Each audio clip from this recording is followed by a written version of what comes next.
Regular meeting of the Osoyoos Town Council, Tuesday, September the 4th, 2018, 2 p.m. in Council Chambers. First up is the adoption of some minutes, the Committee of the Whole minutes of August the 20th, and the regular open minutes of August the 20th. Could I have a mover and a seconder? Thank you. Councillor King, Councillor Campbell, all in favor. And business arising from minutes, no introduction of late items, and so so we need a motion to adopt the agenda as printed. Thank you. Councillor Rhodes, Councillor Youngberg, all in favor. Thank you. No delegations, no water matters, no correspondence. We're practically done. If it were only so. Yeah, right. So first is some bylaws to deal with, and the first one is Ms. McKay. Thank you, Mayor McCordoff. Okay, so this report's regarding recreational cannabis sales in the C1, C2, and C3 zones through a site-specific rezoning process. A little bit of background here. To date, the province has indicated that policies related to the sale of cannabis will be fully implemented by October of this year. Details of the approach will include a minimum age of 19 to purchase recreational cannabis, a government-run wholesale distribution model operated by the BC Liquor and Cannabis Regulation Branch, a retail model that includes both public and private retail opportunities in stores, but the province will be the only retailer for online purchases. Licensing, compliance, and enforcement will be done by the LCRB, and a significant role for ourselves here at the local government, in that council has the authority to, and this is just an example, restrict operating hours, require additional security requirements, ban retail sales altogether, cap the number of stores, and specific zoning requirements. At the July 3rd regular open meeting, Council resolved to support the sale of recreational cannabis in the town of Osoyoos. Council also restricted the sales to private stores only. Then Council passed the following motion at the July 16th Committee of the Whole, that Council directs administration to bring a zoning amendment bylaw for debate and decision that reflects site-specific zoning limited to C1, C2, and C3 as a method of identifying location for retail cannabis. This report and a corresponding bylaw for Council's consideration have been prepared in response to that motion. So a little bit of overview here regarding provincial licensing process and site-specific zoning. The Liquor and Cannabis Regulation branch of the provincial government will not issue a private retail license without local government approval. Appendix 1 of this report outlines the steps required when applying to the provincial government for non-medical cannabis retail store license. Appendix 2 outlines the choices that a local government may make when a referral is made to them for a license. The provincial licensing process, coupled with the site-specific zoning provision, will allow for a one-step process for consideration of cannabis sales in the town. Specifically, comments received through the rezoning process will be provided to the province for consideration during the provincial licensing process. In addition, Council can request that an applicant provide the information required by the province to the town during the rezoning process. So conditions for consideration of rezoning. At the Committee of the Whole meeting on August 20th, Council reviewed a staff report which discussed the conditions under which Council may restrict applications for rezoning proposals for cannabis sales. Council has the option of including those conditions in the attached amending bylaw being considered. And then if you'll notice, we have it on also on our next item on the agenda is the policy. So we'll talk about that in a minute. So the next step in the cannabis sales process will be to amend the town's business license bylaw to include cannabis sales and conditions that would need to be met in order to issue a license. Implications for the community. The sale of recreational cannabis has the potential to impact our community. Organizationally, in order to allow the sale of recreational cannabis in Osoyoos, amendments to the zoning bylaw and the business license bylaw are necessary. No implications to the budget at this time. A public hearing will be required in order to move the bylaw forward for adoption. October 1st is a recommended date for the public hearing. With respect to sustainability, Good planning processes are proactive rather than a reactive, help contribute to the long-term sustainability of our community. Options are that council grants first and second reading to the attached zoning amendment bylaw number 1085.109 and sets a public hearing date of October 1st. Option 2, council amends the zoning bylaw amendment, then grants first and second reading to the bylaw and sets a public hearing date. Option 3, council directs staff to provide additional information. Option 4, council abandons the proposed bylaw. Now, staff are recommending either option number 1 or option number 2. And just to give you a little summary of what this bylaw states, if this bylaw were to be enacted, basically we would be adding the same kind of condition that we currently have in the zoning bylaw with respect to the growing of marijuana, and that cannabis sales, council may approve a rezoning application for cannabis sales as a site-specific permitted use in the C1 downtown commercial zone, the C2 shopping center commercial zone, and the C3 highway commercial zone with consideration of policy PLA-019, which is the policy we'll then be looking at in a moment, and any additional information council deems appropriate, including all or some of the information required through the provincial licensing process. Thank you. Thank you very much. Councillor Rhodes and then Councillor Youngberg.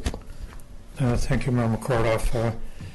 I'd like to move the recommended option, which is number 2, but prior to seeking out a second, I wonder if you could explain the difference between option 1 and 2.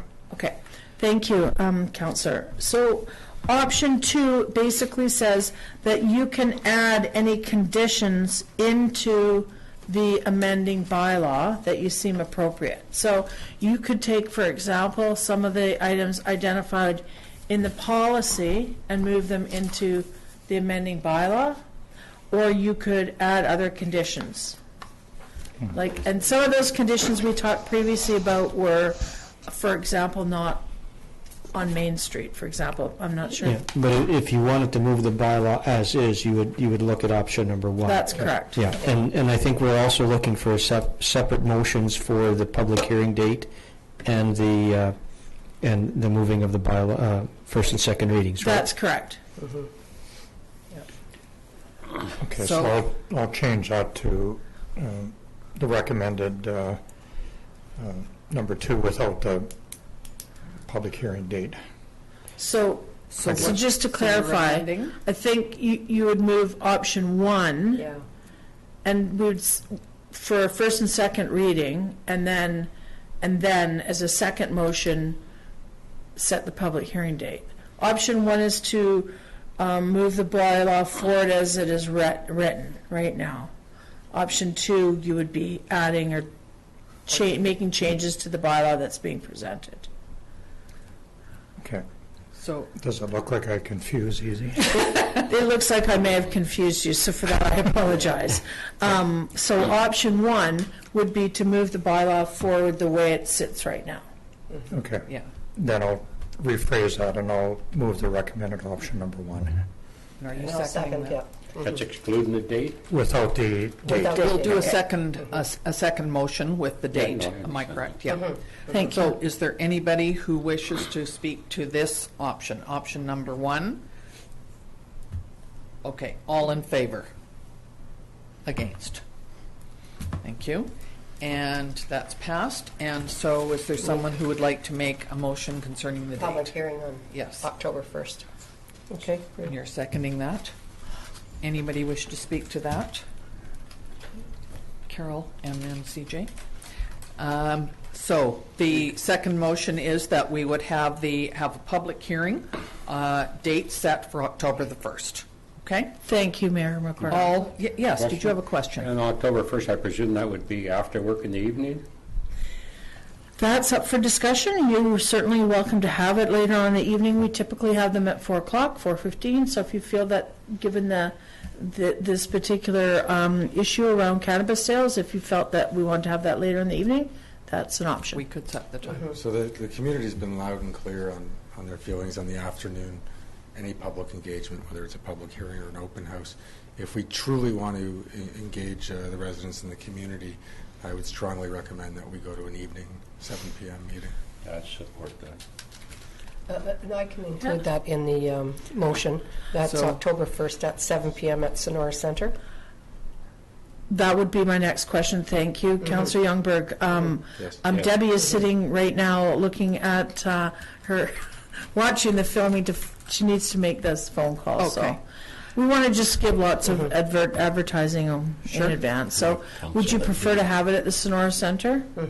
Well, if this room has a limited capacity, and so if we did have several people wanting to attend, it would probably be better to have a larger space. So Okay. the motion is, Mrs. Hilson, that we agree to having this on October the 1st at 7 p.m. at the Sonora. Is that what I? Yep. Yes. Okay. Great. What if it's not available? Well, it will be, because it belongs to us.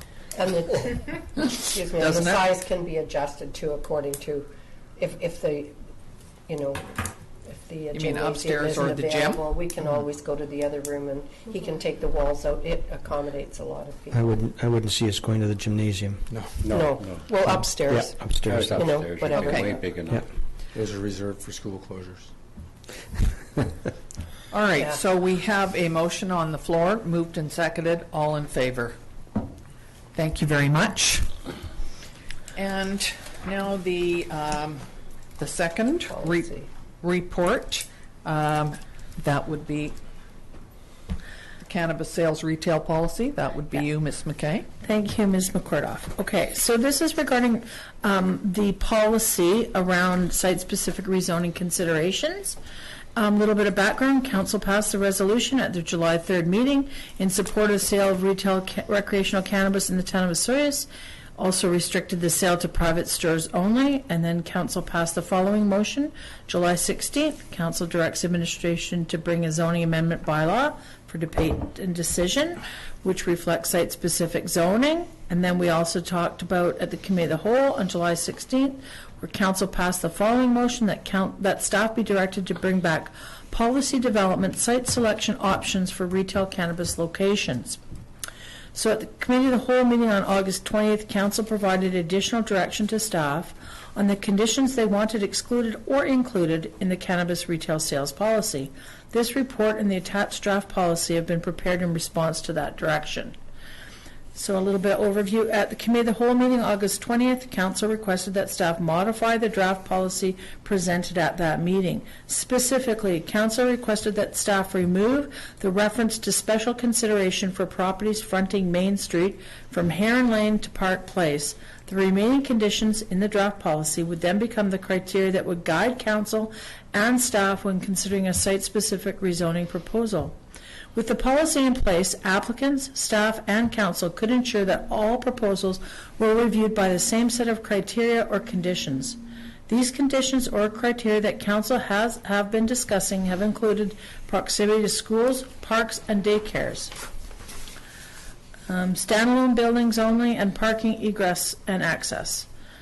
Store location discussion. Council received a report at the July 16th Committee of the Whole meeting with several maps of the town of Osoyoos. The maps identified the relationship between the commercial zones and the neighboring properties. A general statement about proximity to schools, daycare, and other places that children attend has been included in the draft policy. Downtown commercial C1 Main Street, Osoyoos. The official community plan identifies downtown as a traditional Main Street. Osoyoos has fortunately retained its traditional downtown Main Street, which is a major attraction for residents and tourists alike. Supportive policies are included in the OCP to ensure that the downtown continues to be the central focus of our community. OCP policies seek to promote a dynamic mix of complementary downtown uses. Council has determined that proposals for the retail sales of cannabis on Main Street will be considered on the same basis as other proposals. To that end, the specific reference to Main Street has been removed from the attached draft policy. Shopping center or C2 zone and proximity to residential uses. The town of Osoyoos has several parcels zoned C2 shopping center commercial. This zone allows for a variety of retail stores and includes professional, medical, and service businesses. Examples within the community that are Zone C2 include the Gateway Shopping Center, which is where Bylaw is located, Bylaw, the Lakeview Plaza, where the Red Apple is, and as indicated on the maps from the previous report, all C2 zoned areas are within a short distance of residential properties. Proximity to residential properties should be considered during the rezoning process. It has, therefore, been included in the policy. Highway, commercial, or C3 zone and proximity to residential and tourist uses. The highway commercial C3 zone extends from one end of our community to another. This zone encompasses the intersection of Highway 3 and Highway 97, several properties along Highway 97 to the south, and several properties along Highway 3 corridor from the boat trailer parking area to Rattlesnake Canyon Amusement Park. In general, all properties within the C3 are considered highly visible. This is certainly a benefit for retailers. In most cases, these properties also provide for adequate on-site parking. Issues related to parking, access, and egress would be considered on a site-specific basis during the rezoning process, and this condition has been included in the attached policy. As discussed at the July 16th Committee of the Whole meeting, each of the three commercially zoned areas, C1, C2, and C3, are adjacent to uses which could be considered by some residents to be in conflict with the sale of recreational cannabis. Council therefore opted to move forward with site-specific zoning, which would allow each proposal to be vetted and reviewed on its own merits. The site-specific zoning method will complement the process of licensing set out by the Liquor and Cannabis Regulation Branch of the provincial province. And by demonstrating support or non-support for a provincial license through the rezoning process. The attached draft policy identifies the conditions previously discussed with Council, and through adoption of this policy, staff will be able to provide clear direction to applicants, and applicants will be able to mitigate or address issues related to the identified conditions. In turn, applicants are assured that proposals for retail cannabis sales are reviewed and assessed on the same criteria and conditions. Again, with respect to community implications, consistent, clear, and effective regulations are the cornerstone of transparent governance and overall community health. Organizationally, in order to allow the sale of recreational cannabis in Osoyoos, amendments to the zoning bylaw and the business license bylaw are necessary. The next step in the process will be to bring information forward for discussion in regards to the business licensing. No implication to the budget at this time, and we all know the significant date comes into effect in October. With respect to sustainability, again, good planning processes are proactive. They help contribute to the long-term sustainability of our community. The options set before Council today are to adopt the draft cannabis retail sales policy PLA-019, or 2, Council amends cannabis retail sales policy PLA-019 prior to adoption. Option 3, Council resolves to provide additional direction to administration to bring forward a revised policy. Or Option 4, Council requests additional information. Staff are recommending Option 1, which is that Council adopts the policy. However, Council may also wish to, I hate to do it, but that's kind of fun. With all due respect, Council may wish to wait until after you have the public hearing for the C1, C2, C3, but I think that these conditions have been discussed at length to date, and they would show, support for what you've already been discussing to date. So I'll leave it with you, councillors. Thank you very much. Councillor King. Thank you, Madam Mayor. I have a question on 4.3.8. The way I read that, if this could get passed, that you could actually sample the products in the store.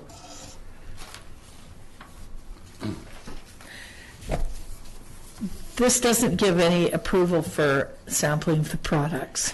What it says is that when we're looking at a rezoning proposal, council may want to consider if that particular site has an opportunity for sampling of the products. For example, if it was located on, let's just say right on Main Street, right, then perhaps not. Maybe if you were locating in, say, one of the smaller homes in behind here, they may be outdoor yard that you could sample the product on, because you can't smoke on our main street, for So you're example. looking for an alternative to wine tasting? Not really, I just, it I just I think sounded like that. at this time, though, there is no provision for this. No. We're just Yeah. Legal. I understand. providing kind of an outward look proactively to say, This come up at the open house. yeah. Yeah, okay, I just kind of, okay. Okay. Councillor Rhodes? Thank you, Mayor McCordoff. I'll move the recommended option number 1. I'll second. Thank you. Is there anyone else who would like to talk to this? So it would be to adopt the cannabis retail sales, and I certainly agree with that as well. I think we've talked about this several times. We've made a change to it the last time, and I think that it's to adopt this gives us a good starting place to move forward. So, all in favor of option 1? Against? Thank you. That's passed. So, next is, we don't need a public hearing for that one. No, we're already good with that. Next is the zoning amendment bylaw, and this would be, good thing you brought water with you. This Ms. is- McKay, go ahead, please. This is the Main Street, 9141 Main Street. Thank you, Mayor McCordoff. Okay, so this is a rezoning proposal for 9141 Main Street, which people will be more familiar with. It's where Bylaw is located. The owner is Century 21 Resources. The applicant is Hart Buckendall. The OCP designation for this particular property is general commercial. The zoning is C2, shopping center commercial, and the proposed zoning would be C2S, and we use the S to denote that it's site specific. So the site-specific text amendment would be to add a car wash and oil change service station as a permitted use, site-specific only to this shopping center.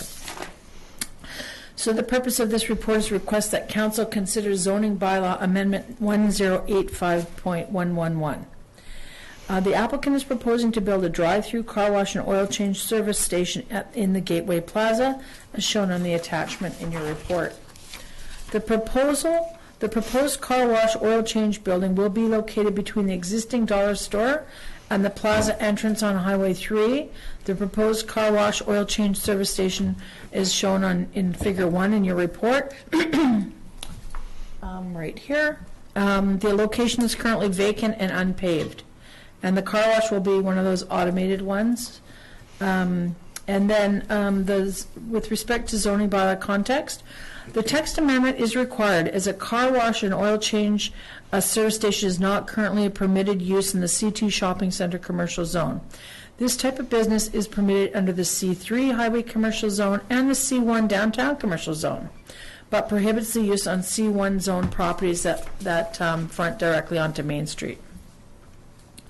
With respect to our official community plan, in accordance with the plan's commercial policy, section 10.5, shopping center and service commercial uses should be appropriately directed to general commercial designated properties. General commercial designation consists of the following land use categories: shopping center commercial, service commercial, and neighborhood commercial. Further, commercial developments are subject to the commercial development permit area. The Gateway Plaza is associated with the 2003 development permit. The current proposal for the car wash oil change will necessitate a new development permit be submitted.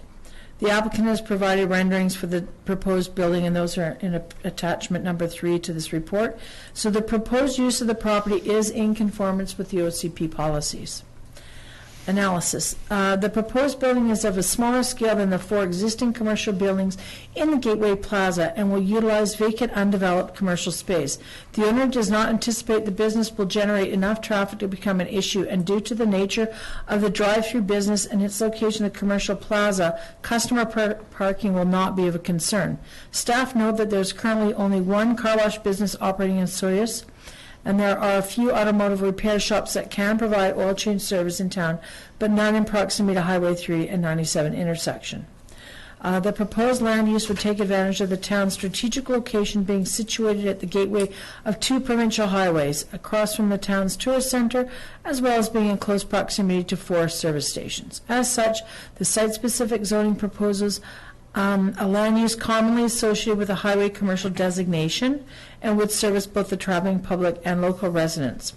The applicant stated that used oil from the oil change business would be sent off-site for recycling and disposal, therefore limiting the impact on the environment. Staff note that the applicant will have to submit mechanical drawings with specifications as part of the development permit and the building permit process, which will provide details associated with the disposal and containment of wastewater and waste oil generated by the proposed businesses.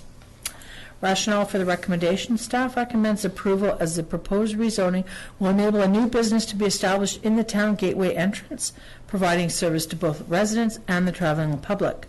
The business will also be established in a vacant, unused portion of the commercial plaza. Planning staff is of the belief that the use is appropriate for the location.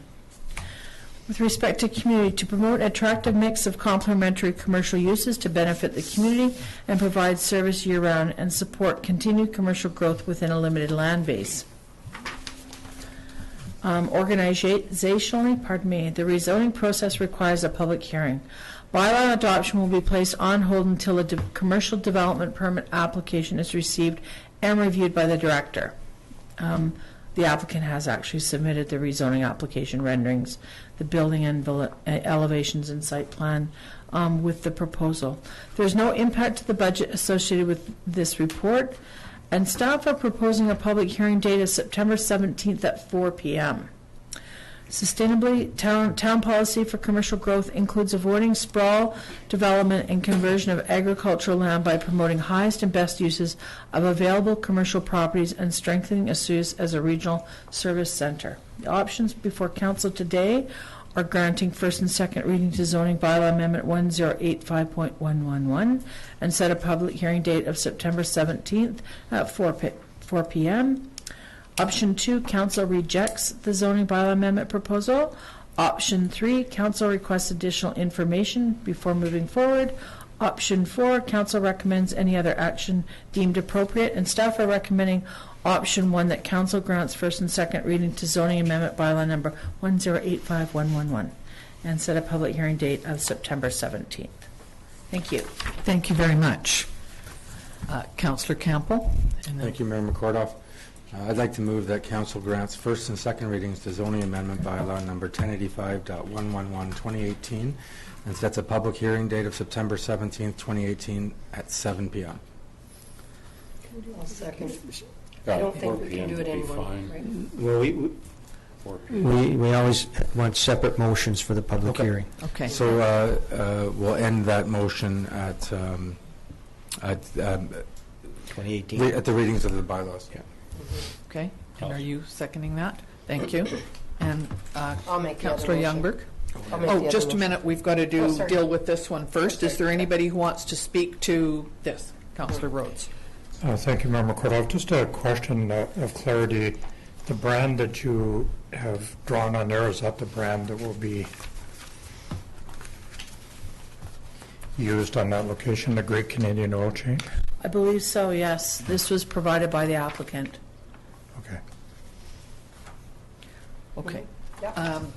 So we're dealing with the first motion to grant first and second readings.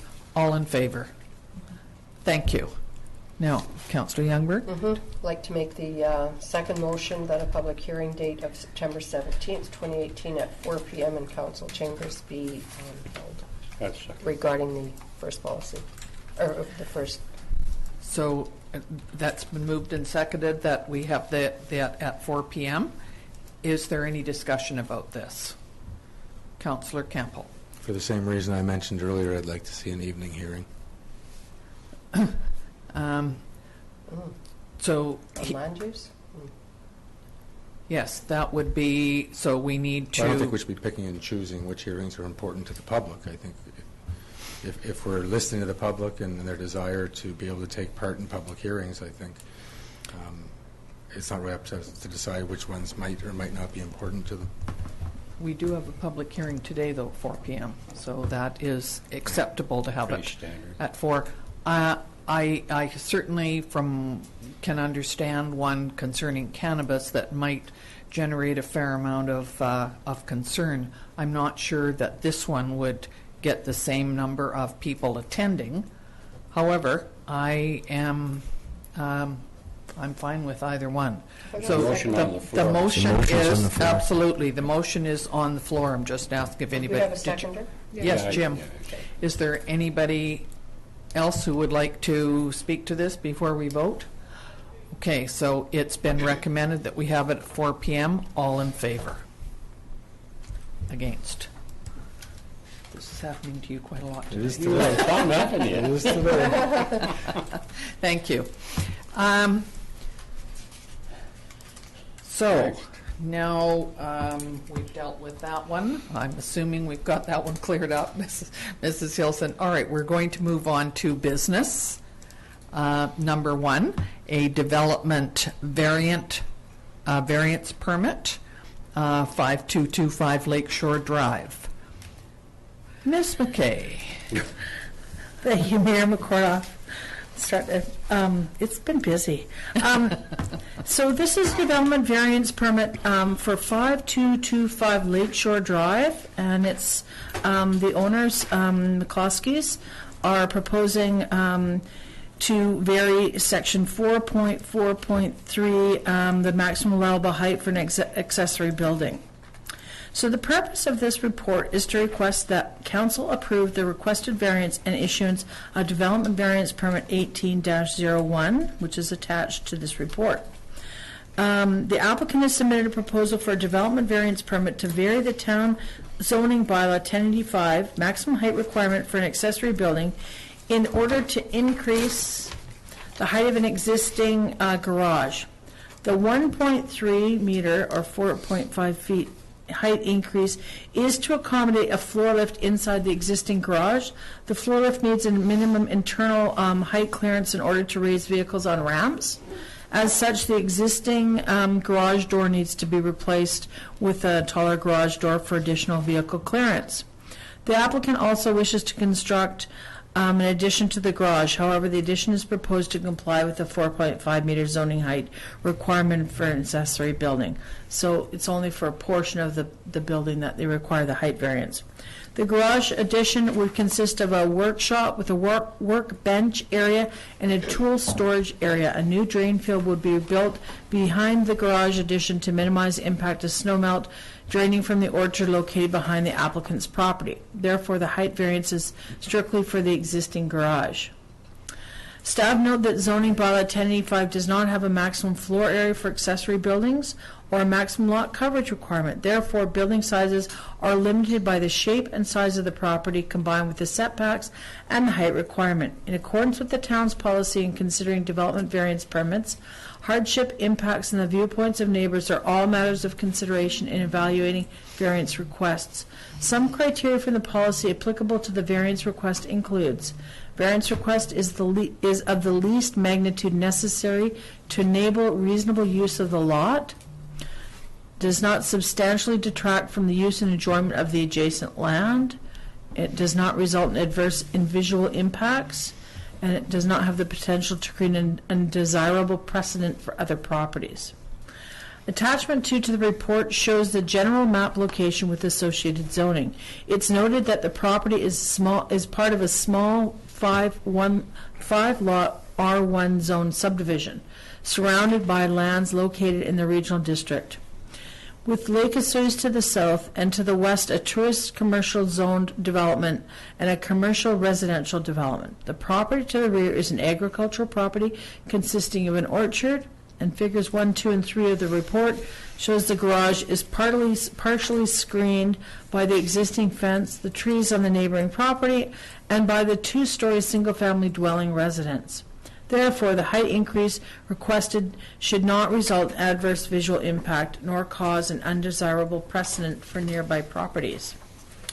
Viewpoint of the neighbors. As per the requirements of the Town of Osoyoos Land Use Procedure Bylaw 1235, 2007, and the Local Government Act Part 14, Division 9, Section 499, Development application signage was placed on the subject property and individual notices were mailed to owners and tenants within a 60-meter radius of the subject property. Any submission received by August 31st, 2018 deadline would be presented at the regular council meeting on September 4th, and all interested persons will be given an opportunity to be heard on this matter during the above noted council meeting. No submissions were received at the time of writing of this report. Planning staff recommends supporting the variance request as the proposal meets some of the criteria in the town's policy in considering development variance permits. Principally, there will be almost no visual impact on the proposed height variance, particularly as the property is screened by a solid fence. Further, the property is part of a 5-lot residential subdivision nestled between Lake Osoyoos agricultural lands located in the regional district. With respect to implications, in accordance with the council policy on considering development variance permits, council shall provide an opportunity for members of the public to be heard and to present any written responses with respect to the variance proposal. Additional tasks would include monitoring building permit application to ensure the development variance permit does not lapse if relevant construction has not substantially started.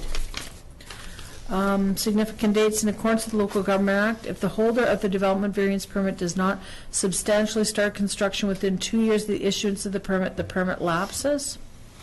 And issuance of the development variance permit should not result in any inappropriate development of the lot, nor adversely impact the natural environment of the community.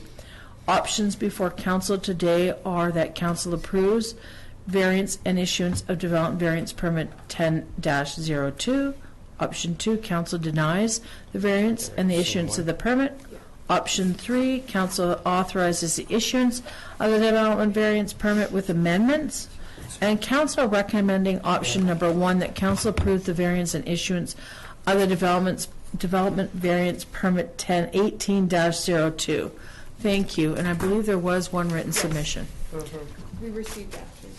Okay. And council's received it? Yes. Thank you. Thank you, and before we do a vote on this or recommend an approval, is there anyone in the audience today who would you like to speak to this? Please come up to the microphone and state your name and your address. My name is Anita Hendricks, and it's 5227 Lakeshore Drive. And I did submit a written request which was received before the deadline, as I have a confirmation email that says it was received before the deadline, and I phoned on the morning of the deadline to make sure that it was in, and it was. It was received like on the deadline for the advertisement, but not for the agenda. Okay, so that's why we don't have it on the agenda. Okay. That's fine. But council saw it. Yes. Yes, right here. All right. Okay. Thank you. We have seen it. I only have one concern. I'm not concerned about the height. My only concern is the height restriction, the allowance of the extra height allows for future changes to the building, because the current height restriction does not allow for a possibility that the building be turned into a 2-story building, but the current height allowable would allow for, which is what my letter stated, right? And thank you, and I understand that. Could you explain what this is? A variance on this is for this specific use only, and if there is a different use intended for this building, they would have to come back to council again. Am I correct in that? That's correct. So that would be for this specific drawing and this specific issue. Okay. Not I just for, wanted it on record. Yes. That's what we were concerned about. We're not concerned about the height. We're just concerned about a future conversion because it's not allowable in the SOS policies at this time. Right? So just for clarity, your concern would be it being moved to a residential? Yes. Okay, and that particular use would have to come back to council? Yes. Thank you. Okay, thank you. Is there anyone else who would like to speak on this issue? I have a question, Ms. McKay. If this was allowed, this variance, and something happened to the building, it burned, whatever. I'm not suggesting that, but I'm just wondering, does this variance go for that building only, and would a new variance have to be brought forward if something else was put in that spot? That's a very good question, Mayor McCordoff. In this particular case, it's to increase the height of an existing building. I'm serious, Councillor Campbell. So it is for an increase to an existing building, so we would have to review that at the time. But typically, if it's destroyed beyond 75%, then no, you wouldn't be able to replace it. So if they wanted to do something, would have to come back, go through this process again to allow it. Okay. Because it would be a new building. Right. Okay. Thank you. I just wanted to check on that. So is there, there's no one else wishing to, Councillor Youngberg, did you want to speak? Director McKay. So if in fact we approve the variance, is that become non-conforming, that building? Is that No. No? So the variance then would legitimizes the use. Okay. That's correct. And the insurance would be in effect. That's correct. Okay. Thank you. I'd like to make that motion then, that council approves the variance and issuance of development variance permit number 18-02. Thank you. And are you seconding that? Thank you very much. Is there anyone else who would like to comment on this? All in favor? Thank you. And next is the development variance permit on number 3 Braeburn Place. Oh, look, Ms. McKay, how surprising. The rest of us won't have a sore throat tonight. But. Okay, so this one is for a development variance permit for 3 Braeburn Place, and the owners are the Breakies, and the applicant is Ray Riemann. Sorry. Pardon me. So the OCP designation is low-density residential. The zoning is R1 or single-family residential, and the proposed variance is to vary a section of the zoning bylaw 1085 to install a swimming pool in the front yard. So the purpose of this report is to request that council approve the requested variance and issuance of the development variance permit. So the applicant has submitted a development variance permit to vary the town's zoning bylaw 1085, 1998, to install a swimming pool in the front yard behind an existing retaining wall. And the attachments on this property give you some pretty good idea of what's being proposed. Staff note that the property was subject in 2006 to a previous development variance permit to enable the construction of a cantilever carport near the road due to the steep slope gradient. The permit was issued to allow the carport in the front yard, with the front yard setback reduced from 6 meters down to 1 meter. And again, you can look at the pictures to get a clear understanding. Staff note that zoning bylaw 1085 defines front yard as the following. Front yard means that the portion of the lot extending across the full width of the lot from the front lot line to the face of the nearest exterior wall of the principal building on the lot, except in the case of a corner lot, where the yard and the principal building faces may be considered front yard for the purpose of fencing. It's very difficult to explain in this particular context, but we'll see how we make out here. So depending on the lot circumstances, the configuration, the topography, lakeshore easements, locating accessory building or structure in a backyard is not always feasible. In accordance with the town's policy on considering development variance permits, hardship, impacts, and the viewpoints of neighbors are all matters of consideration in evaluating variance requests. And some criteria from the policy include: the lot in question has particular physical characteristics which would make it difficult to develop in strict conformity with the bylaw standards, such as smaller lot size than other lots in the area, or irregular lot shape or steep slopes. Hardship claimed by the applicant cannot be remediated reasonably by the owner. Variance request is of the least magnitude necessary to enable reasonable use of your lot. It does not substantially detract from the use and enjoyment of the adjacent land, does not result in adverse visual impacts, and does not create an undesirable precedent for other properties. With respect to hardship, as stated previously, Lot 2 is characterized by a steep slope near the road, which prompted the owners to previously apply for a development variance permit to locate a carport near the front road. The front yard drops 2.4 meters from the road onto the grass area, as shown on the attached figure 1 through 3 in your report.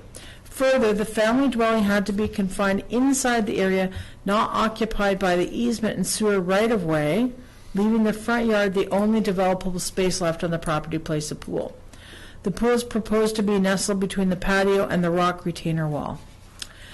The visual impacts of the variance request will be limited as the property slopes abruptly from the road onto the yard, and a retaining wall with a cedar hedgerow serves to screen the view from the road. In fact, the applicant intends to construct a new engineered cast retaining wall to replace the current rock wall. Staff also notes that Development Variance Permit 06-03 constituted a precedent for Braeburn Road, and the proposal at the time had the support of the neighbors. Therefore, the request to build an in-ground swimming pool should not result in any adverse visual impact nor cause an undesirable precedent for nearby properties. As per the requirements of the Town of Surrey's Land Use Procedures Bylaw and the Local Government Act, Part 14, Division 9, Section 499, development application signage was placed on the subject property and individual notices were mailed to owners and tenants within 60 meters of the subject property. Any submission received by the August 31st deadline will be presented at regular council meeting, and all interested parties will be given an opportunity to be heard on this matter during the above noted council meeting. No submissions were received at the time of writing this report. So rationale support. For support, planning staff recommends supporting the variance request as the proposal meets the criteria in the town's policy on considering development variance permits, and the property is affected by topography consisting of steep slopes and by sewer easements limiting development on the rear of the lot. There will be no visual impact on the proposed pool location, particularly as the pool will be screened by a new retaining wall and existing cedar hedgerow. With respect to implications to the community, in accordance with council policy and considering development variance permits, council shall provide an opportunity for members of the public to be heard and to present any oral or written submissions with respect to the variance proposal. Organizationally, additional tasks would include monitoring development permit, or rather the building permit application process to ensure the development variance permit does not lapse if relevant construction is not substantially started. Significant dates, according to the Local Government Act, if the holder of the development variance permit does not substantially start construction within 2 years of the issuance of the permit shall lapse. Sustainability, issuance of development variance permit should not result in inappropriate development of the lot nor any adversely impact the natural environment in the community. Options are that council approve the development variance and issuance of development variance permit 1018-03.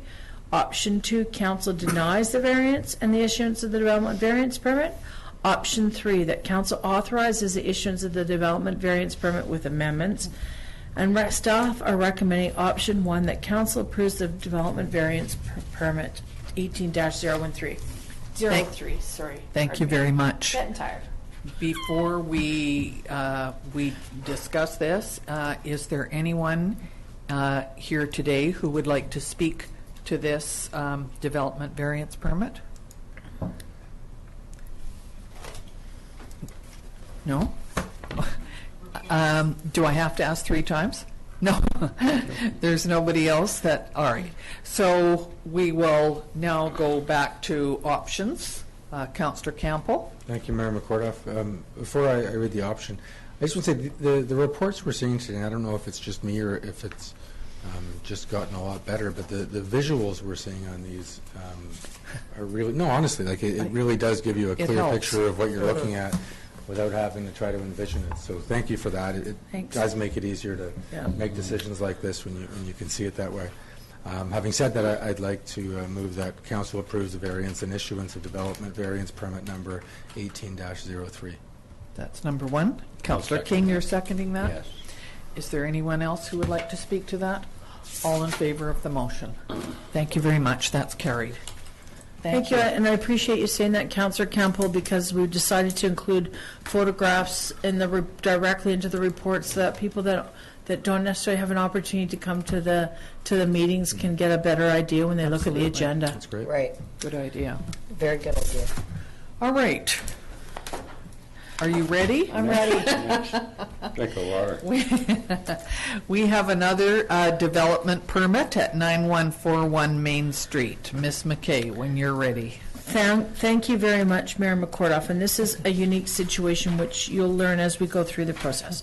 So again, the applicant for this one is Mr. Hart Buckendall. The property is 9141 Main Street, which is the location of the Bylaw store, or Bylaw store. The report is to inform council about issuance of development variance permit 18-03 for the form and character of a proposed new commercial building to be located in the Gateway Commercial Plaza. The applicant has submitted a development permit for a proposed drive-through KFC restaurant to be located in the Gateway Plaza. The proposed restaurant will be located alongside Highway 97, across from the dollar store, and the exact location is shown in the attachment to this report. The proposal will constitute the first restaurant for the commercial site. Staff note that the Gateway Plaza has no direct access to Highway 97, and access is either from Highway 3 or Eagle Court. With respect to policies and bylaw regulations, OCP Plan Bylaw number 1230, 2007, the commercial development permit area purpose is to promote urban quality design for commercial developments appropriate to the community context. The CDPA relates to guiding the form and character of commercial development, including the design of the building, access, parking, and lighting, and landscaping. Zoning bylaw. In addition to the parking guidelines required in the CDPA, zoning bylaw 1085 also stipulates off-street parking provisions. The number of parking spaces required for the development is calculated based on the land use and the type of business. Restaurants are categorized in two categories: small, which is up to 20 seats, and large, more than 20 seats. The proposed restaurant falls within the small category, which has the requirement of 1 per 30 meters of gross floor area parking requirement. As per the Town of Sue's Land Use Procedures Bylaw, development application signage was placed on the subject land, notifying the public of the pending application. Further, Council has delegated authority to the Director of Planning Development Services to issue development permits, including form and character development permits. So let's talk about the form and character. The enclosed development permit shows the building renderings, elevation, and parking requirements. The 16-seat restaurant will be 144 meters squared, or 1,550 square feet in size. The drive-through pickup window will be situated on the rear side of the building. Existing median will need to be relocated to accommodate the restaurant development. And again, Figure 1 shows the proposed restaurant.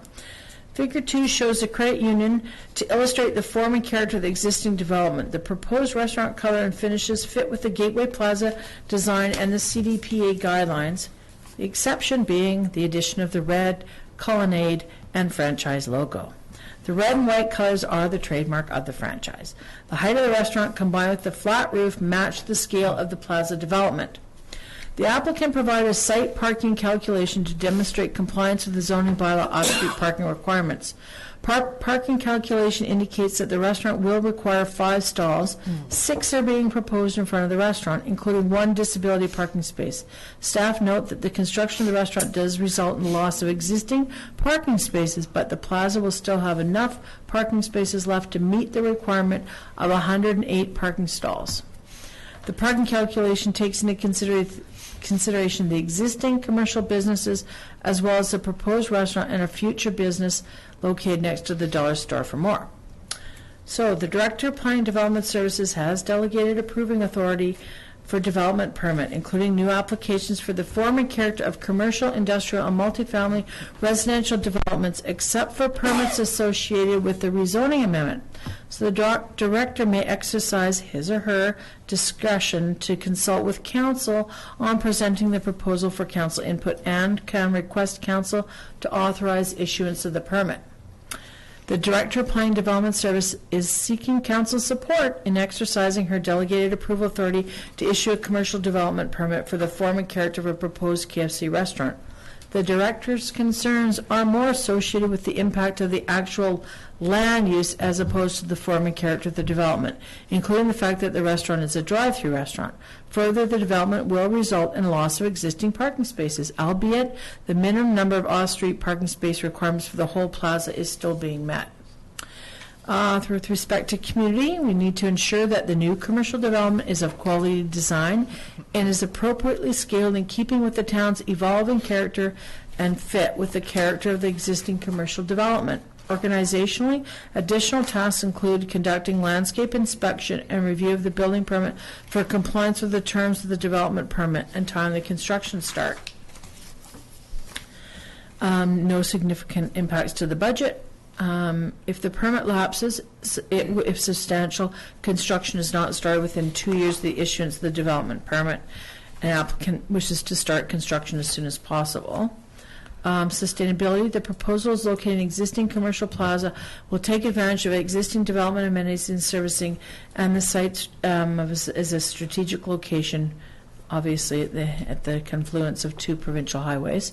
Our options for council are that council receives the staff report and supports authorization of development permit by the director of planning, or option 2, council authorize issuance of the development permit as amended by council resolution, or council denies development permit. Staff are recommending option 1, that council receives the staff report and supports the authorization of the development permit attached to this report. Thank you very much. Councillor Campbell? Thank you. I'm going to join Councillor Rhodes with some confusion. Options 1 and 2. If I can just get that explained. So receive and support versus authorize issuance. As amended. Oh, that's if we want to make changes. Yeah, so if you wanted to make, sorry, Councillor Campbell, Sure. if you wanted to make amendments to Okay, this to- proposed development permit, you would need to do so by resolution, Okay, got it. and then propose either issuance or. Okay, I'd like to move option number 1. Are you seconding that? Is there anyone who would like Councillor Rhodes first, and then Councillor Youngberg? Thank you, Member Kordoff. Wondering if we can have a short discussion about your concerns regarding parking. So this is a large parking lot that we're going to infill with a couple of businesses there. And in that same lot, as we all know, there's a couple of fairly large brand retail outlets in there. I'm wondering if they've expressed any concerns about this at all, and have they had an adequate opportunity to really evaluate it? Because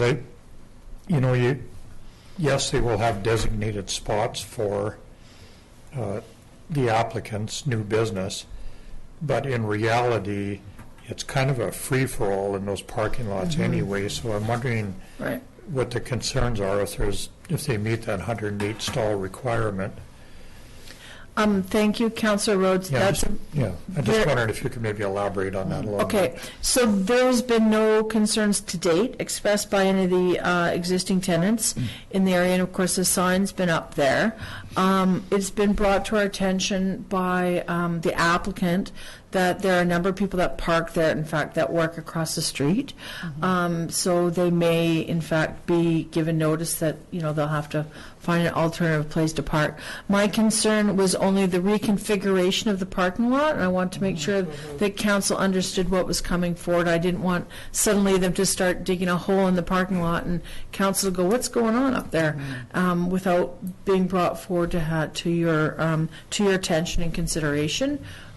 Personally, I don't think it's going to impact the use of the parking lot, and as you point out, there's no specific parking stalls anywhere in the parking lot. People park wherever, as is typical in a plaza type of environment. Thank you. Yeah, Councillor Youngberg. Yes, thanks, Mayor McCordoff. Was the original plan of that property, did it have a designation of this type of business in the parking lot? I don't recall that when I looked at the original plans. No, there's a development variance permit right now that does not include that. That's correct. That's why this is coming forward. If this was included in the previous application, we wouldn't be bringing it forward.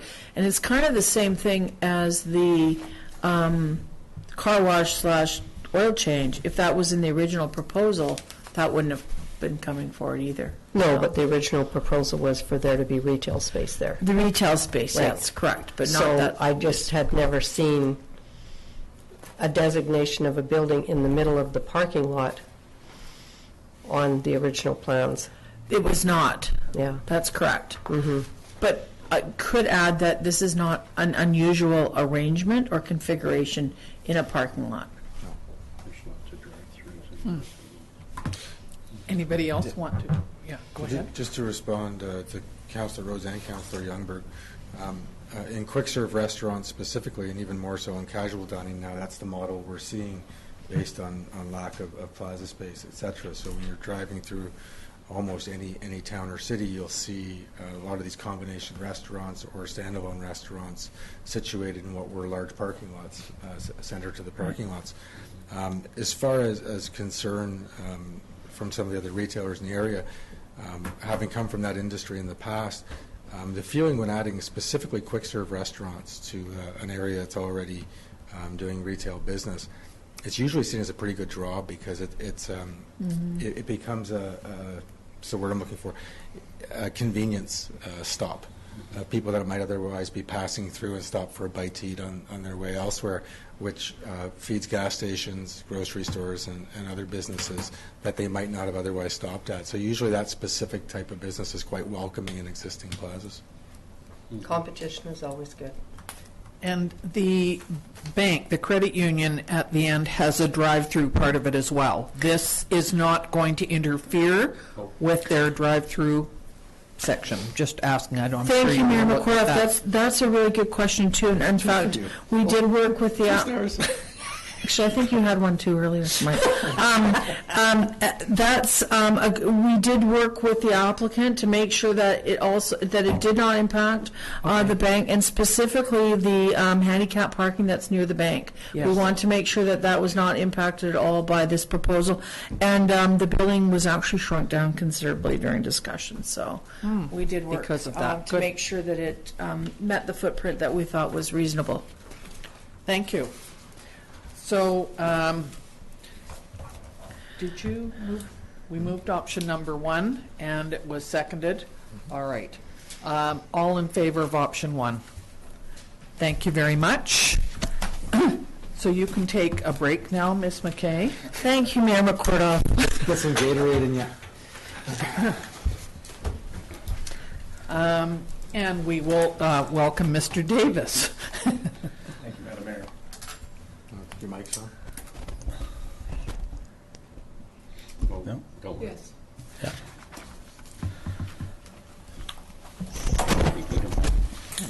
The town is working towards the process of making Osoyoos an age-friendly community. In order to become certified, there are a number of steps. They include a council resolution, the development of an age-friendly committee, community assessment, development of an action plan, publishing the action plan, and monitoring this plan on a regular basis. Staff has started the age-friendly program by getting support by a resolution of council. We've also developed a terms of reference for an age-friendly and accessibility committee and have appointed the committee members. The next step in this process is the age-friendly assessment. Staff secured a grant through the UBCM and hired Cardia Health Consulting to complete the assessment. The assessment will be used by the Age-Friendly and Accessibility Committee to address the recommendations that are listed in the document. Staff would like Council to accept the report as information and for future community development. The report itemizes the requirements of the age-friendly assessment and breaks them down to recommendations. The process involved community consultations, online survey, and meetings with various stakeholder groups. It is a reflection of the current issues facing our community and the requirements that are needed to help us achieve age-friendly status.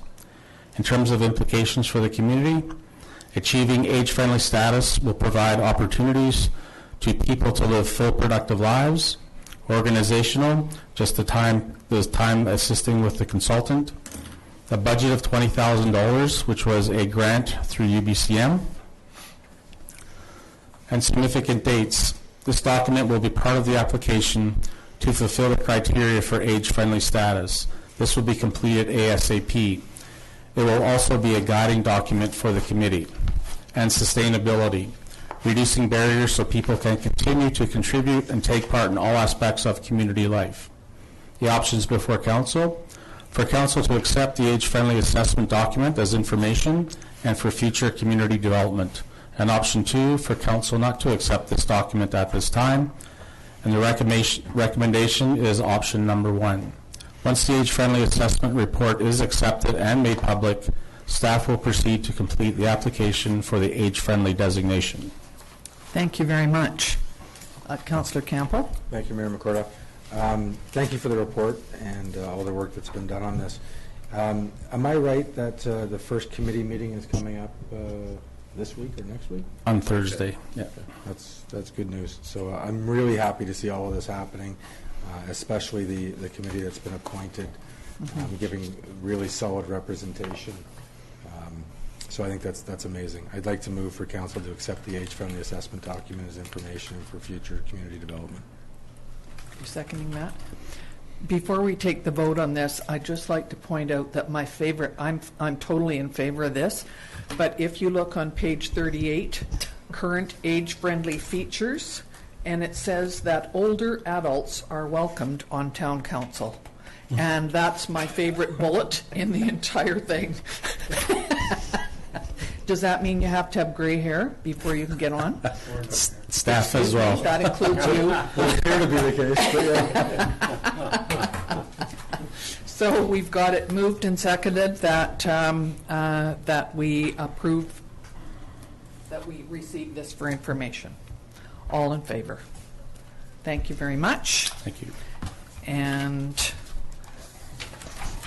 next is, I assume it would be Mr. Emanko, not Mr. Zackel. Yes, this report is relating to the destination marketing agreement from 2018 to 2022. This report was brought forward for council decision at the August 20th meeting, whereby council wished to review the MRDT annual report prior to making a decision. This report was forwarded to council by email on August 21st. Subsequent to that, today I provided council some additional information on Destination Soyuz's with their midterm partner report from August of 2018. The Town of Osoyoos is authorized under the Hotel Room Tax Act and the Town of Osoyoos Municipal Rural District Tax Bylaw number 1327, 2017 to collect a hotel room tax. Under the provincial legislation, the town is authorized to identify a destination marketing organization to carry out program development and administration of the collected revenues. The taxes are collected by local accommodators and transferred to the province. The province forwards these funds to the town for program implementation. Destination Osoyoos is identified as the town's destination marketing organization and administered by the destination marketing agreement that ended in 2017. The attached agreement is a new 5-year agreement that provides Destination Osoyoos with the status of the town's designated destination marketing organization and responsibilities for developing and delivering a destination marketing program that utilizes the MRDT funds. In 2017, the town received $431,110.71. In terms of implementations, the community benefits from having an industry-based organization develop and deliver a locally funded destination marketing program. Organizationally, the town has an influence in the destination marketing program through the program and budget approvals and council communication at the board level. In terms of budget, Destination Osoyoos receives approximately $430,000 a year for marketing from an MRDT program. Significant dates, this agreement would be from 2018 to 2022. In terms of sustainability, the agreement contributes to economic sustainability. 3 options are presented to council. First, approve the agreement as presented and signed off by Destination Osoyoos. 2, seek additional information prior to decision. And 3, and make a decision not to approve the agreement as presented and make additional recommendations for inclusion into the agreement. And staff recommends option number 1. Thank you very much. Councillor King? Yeah, thank you, Madam Mayor. I'll support approve the number 1, approve the agreement as presented and signed off by the Destination Osoyoos. I'll second it. Thank you. Is there anybody wishes to discuss this. I appreciate the fact that we got the report that was requested from the last meeting before we could make this decision. So nothing more. All in favor of this? Against? Thank you. Next is the general net payroll Sun Bowl Arena financial accounts to report on expenditures from accounts payable for council approval and payroll information.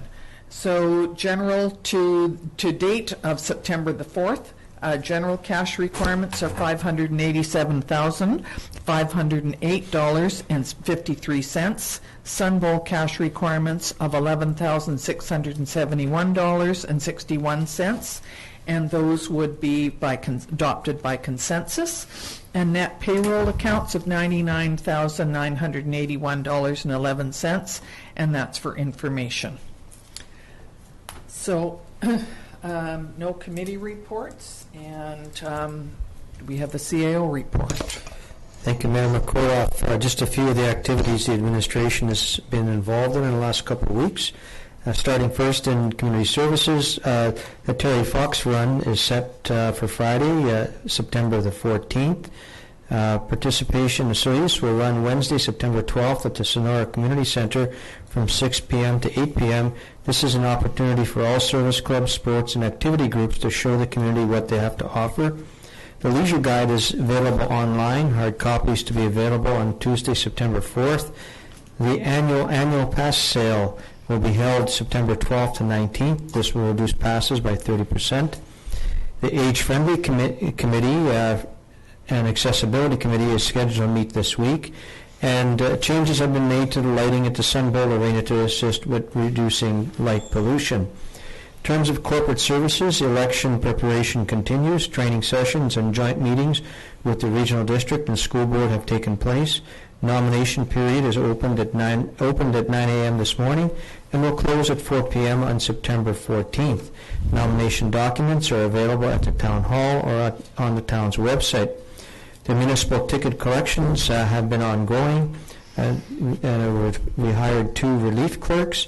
Also, as a point of information, there will be a pre-election candidates information session starting on Thursday at 6:30 at the Sonora Center, and I encourage people from the community, even though you're not intending to run for council, this is an opportunity to come out and hear how local government operates. So it'll also be staged as an educational session as well for anybody in the community. In terms of planning and development, preparations are underway for the next town center renewal plan public meeting, September 24th at the Sonora Center.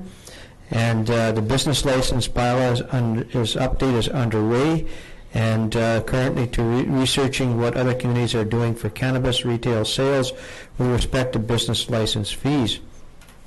Interest continues to grow in large vacant parcels, and developers are doing their due diligence with respect to background information. Just as a matter of information also, our building permits are up to 60 as of the end of the month, and we are touching $11 million worth of development. In terms of public works, paving of 62nd Avenue to Highway 3 to the high school was completed on August 24th. Indoor and outdoor lighting was installed at the Cottonwood washroom. The pre-construction meeting with H&M Excavation for both 89th Kingfisher Drive Road realignment and the Highway 3 storm sewer installation from 85th to 89th projects have been held, and projects are both scheduled to begin today, and they did. The new roof is being installed on well number 3. Nuisance elm trees were removed from the Pioneer Walkway. The grant application for infrastructure funding from the Canada BC Investing in Canada Infrastructure Program, Green Infrastructure, has been submitted, and that has been submitted for the rural water twinning of irrigation system number 9. A grant application also to FCM Municipal Assets Program Management Program was submitted for the inspection of storm and sanitary sewers. In terms of myself, I continue to work with the consultants on the medical feasibility study, with the consultant scheduled to do a report to council on October 1st. We continue to look at options for the Conconi lands, and we had a business planning budget session with council, so I'm working through the results of that particular meeting, and that's my report for today. Thank you very much. Could we have somebody approve to receive? That would be Councillor Campbell, Councillor King. All in favor? Thank you. And we'll go to councillors' reports. And Councillor Rhodes, you're first. Thank you, Mayor McCordoff. I'm going to take a pass. Okay. You've had a busy summer, just calming down. Yeah. Full of company. Councillor King. Thank you, Madam Mayor. Just a couple comments again. I really want to thank the Three Amigos for the great entertainment they did all summer, and last Friday night was again a pleasure to be at with great weather. And another kudos goes out to the group that handles the beach volleyball. They had their big tournament last Saturday. They had 28 teams this year, and it was just phenomenal to watch. So kudos to them. Thank you. Councillor Youngberg. Thank you, Mayor McCordoff. Just a few things. Lobster on the Beach, I think, is on Saturday, and I guess it's sold out, so if you don't have a ticket, you can't go. Anyways, it's going to be a very well-attended event, I'm sure. And smoke's gone most often in the morning when I get up, so I'm happy about that. And Desert Park, we are just continuing to get rid of the puncture vine and clean up the entire facility, which looks great. And that's about it, I think, for today. Thank you. Councillor Campbell. Thank you, Mayor McCordoff. I don't have a lot. Just to say that I don't know if I just noticed it more this summer than others, but it seems every time I look around on any given day, especially on the weekends, there's something going on. And they're all sort of seem to be grassroots events, whether it is nonprofit societies doing fundraising events or music in the park or entertainment that we didn't used to have up and down Main Street, street dances. I just noticed a lot more of it this summer, and knowing that those all come to fruition through grassroots organizations that step up, and these things they're time consuming, they're not easy to do, and so just kudos to the community for taking the time to make sure those things happen. And we do a lot to attract tourists. There's a lot of amenities here for tourists, but I find that these things really are about the people in our community and are well attended by those in our community, and most of which raise money for great causes, for social issues and otherwise, that move our community forward. Thank you. And I'm just going to embellish a little bit on what Councillor King and Councillor Campbell have said about music in the park. I believe I missed one. I have attended all of them, all 10 of them this summer, 9 out of the 10, I think. And I just can't say enough about the 3 organizers, Janice St. Louis, Debbie Dundas, and Roland Berg. But there's a 4th person in there, and that would be Janice's husband, Marcel. He does the counting, he puts out the chairs, he picks up all the garbage, puts the flags in and out, and is the bouncer. And he does a phenomenal job, and I'm thinking that it should be called the 4 Amigos, not just the 3. I did say to them the other day when they were cleaning up and putting things away and taking down signage, I said, what on earth are you going to do next Friday? For the last 10 Fridays, they have, I think, started about 5 o'clock in the afternoon, and they're normally finished about 9 or 9:30 at night. So they looked at me kind of funny, and one of them said, well, maybe we could just go out for dinner or something. I said, well, good idea.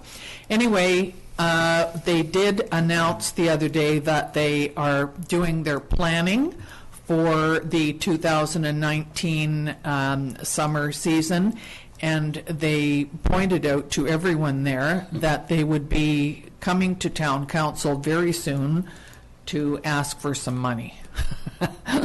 So we certainly appreciate what they've done, and I totally agree that we've had numerous musical acts and interesting people here all summer, and I know that that Alan Blaken is on his way across Canada right now, but he was certainly one of the pushes to get a lot of that started. So I certainly hope it continues, because it makes Osoyoos a great place to come and visit and take part. So just a quick reminder that school zones are in operation, and there is signage out and people on the streets with vests on. Please be super careful. And appreciate the speed zones, and that also goes for Mr. Campbell. You knew that was coming. Anyway, that's all I have to say for today, and I would like to have a motion, please, to adjourn the meeting. Thank you, Councillor Campbell, Councillor Youngberg, all in favor. We got a break. Do we have to wait till